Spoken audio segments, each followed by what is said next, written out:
આ એક સરસ મજાનો દાખલો છે કે એક બગીચામાં પ્રવેશ માટે થોડા દિવસ પહેલા 15 વ્યક્તિઓના સમૂહનું જે છે પ્રવેશ શુલ્ક 900 હતું.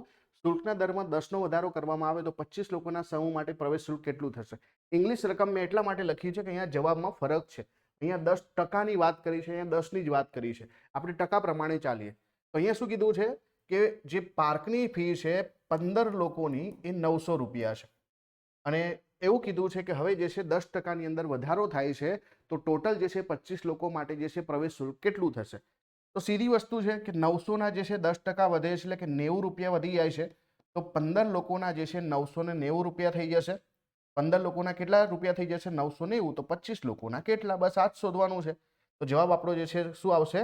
જવાબ અહીંયા આવશે કે 25 ગુણ્યા 990 અને ભાગ્યા જે છે 15 કરીશું.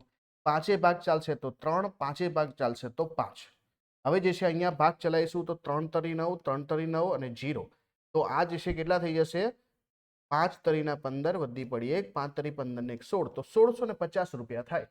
તો 1650 જે છે આપણો સાચો જવાબ છે. જો તમે 10ની રીતે ગણો તો જવાબ બદલાઈ જાય, પણ અહીંયા જે છે 10%નો વધારો છે, બરાબર. ઇંગ્લિશમાં 10% લખ્યું છે, 10% પ્રમાણે આપણે ગણીએ તો 1650 રૂપિયા થાય. સિમ્પલ દાખલો છે.